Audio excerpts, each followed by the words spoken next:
1133 de Madame la présidente Hélène Conway-Mouret au secrétaire d'État auprès du ministre de l'Europe et des Affaires étrangères. Vous avez la parole, chers collègues.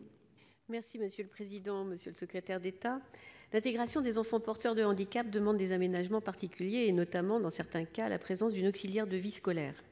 À cause des conséquences économiques liées à la crise sanitaire que nous traversons, de nombreux parents d'enfants handicapés scolarisés dans nos établissements scolaires à l'étranger rencontrent des difficultés supplémentaires à faire face aux coûts de scolarité élevés, auxquels s'ajoute la rémunération de l'accompagnant des élèves en situation de handicap,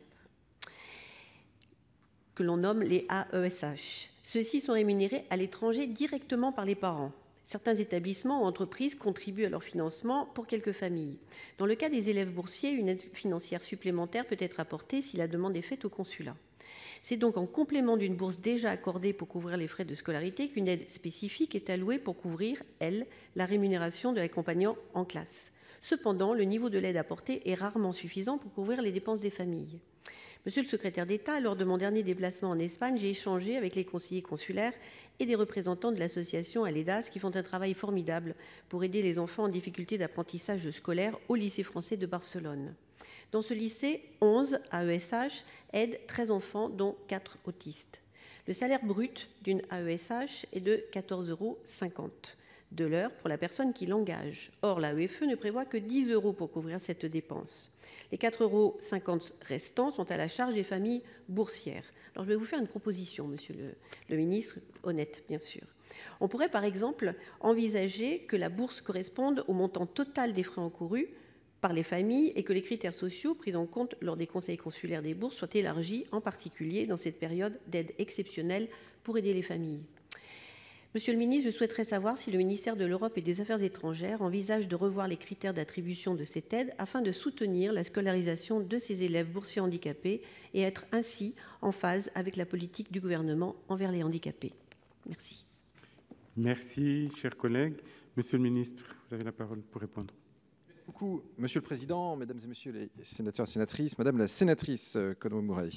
Donc vous le savez, effectivement, le handicap est une des grandes causes du quinquennat porté par le Président de la République, Emmanuel Macron, et c'est pourquoi permettre à l'école d'être pleinement inclusive est une priorité de ce gouvernement, et ça doit naturellement se décliner au sein de l'enseignement français à l'étranger. Alors, aujourd'hui, il y a un principe clair dans les établissements du réseau de l'AEFE, c'est que le montant de la rémunération des accompagnants des élèves français boursiers en situation de handicap doit être pris en charge intégralement.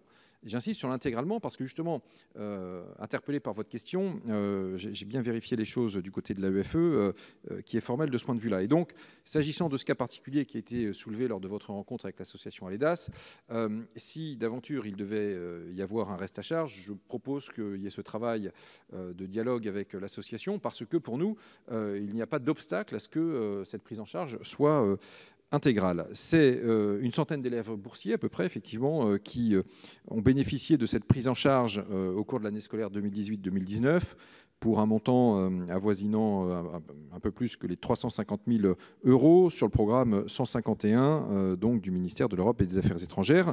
Voici pour le principe général. En détail, eh bien, le nombre d'heures d'accompagnement financier pour chaque élève correspond, comme en France, à l'avis de la MDPH au regard du programme scolaire et du handicap de l'enfant. Et la MDPH s'appuie sur un avis médical, naturellement, les indications de l'équipe pédagogique de l'établissement. Et ensuite, eh bien, le dossier est pris en charge. Alors, je crois que nous devons avoir à l'esprit que si la loi de 2005 sur le handicap ne trouve pas à s'appliquer stricto sensu hors de France, elle doit demeurer une référence constante, je crois, dans nos décisions et dans la politique d'inclusion au sein, naturellement, des établissements de l'AEFE. Et c'est pourquoi, d'ailleurs, moi, je souhaiterais que nous puissions, au-delà du sujet que vous avez soulevé et du reliquat, semble-t-il, pour des enfants boursiers, aussi avoir une réflexion plus large. Et je souhaiterais qu'on puisse aller plus loin et qu'on étudie la faisabilité de l'extension de ce dispositif à des familles non boursières. Parce qu'il y a des familles non boursières pour lesquelles ça représente naturellement une dépense aussi très importante, qui peut parfois être un obstacle à la scolarisation dans notre réseau, compte tenu aussi des frais qui sont appelés. Et en tous les cas, c'est un sujet sur lequel moi je souhaite travailler et le faire naturellement avec ma collègue Sophie Cluzel, mais également les parlementaires qui représentent les Français établis hors de France. Voilà, je crois qu'on a une belle feuille de route, Madame la sénatrice, sur ce sujet pour progresser, aller de l'avant et toujours mieux prendre en compte le handicap dans l'enseignement français à l'étranger. Merci, Monsieur le ministre. Madame Conway-Mouret, Madame la présidente. Oui, merci Monsieur le ministre. Vos propos me rassurent, bien sûr, mais je ne crois pas que ça soit un cas exceptionnel. Si c'était le cas, Madame Cazebonne, qui avait présenté des amendements qui ont été d'ailleurs refusés par le gouvernement, ne les aurait pas déposés. C'est que donc il y a un sujet. J'ai pris cet exemple de Barcelone parce que c'était le dernier déplacement que j'ai pu faire, et que les 4,50 € étaient un petit peu comme les APL pour les étudiants à 5 €. C'est-à-dire que c'est une charge supplémentaire, et notamment pour les familles boursières, qui sont des familles qui ont des problèmes et qui ont besoin d'être aidées, et que donc on ne peut pas supporter cette charge. Alors c'est vrai que l'association fait un travail formidable et essaye d'aider les familles, mais on ne peut pas reposer sur la bonne volonté de certains, et je pense que la proposition que je vous ai faite, c'est-à-dire d'intégrer ce coût supplémentaire pour les familles dans le cadre de la bourse, serait le système finalement le plus simple, plutôt que d'avoir des bourses et puis des aides supplémentaires qui s'ajoutent. Il faudrait simplement revoir les critères d'attribution des bourses et élargir simplement les critères sociaux qui sont aujourd'hui pris en compte. Je vous remercie. Merci, chers collègues.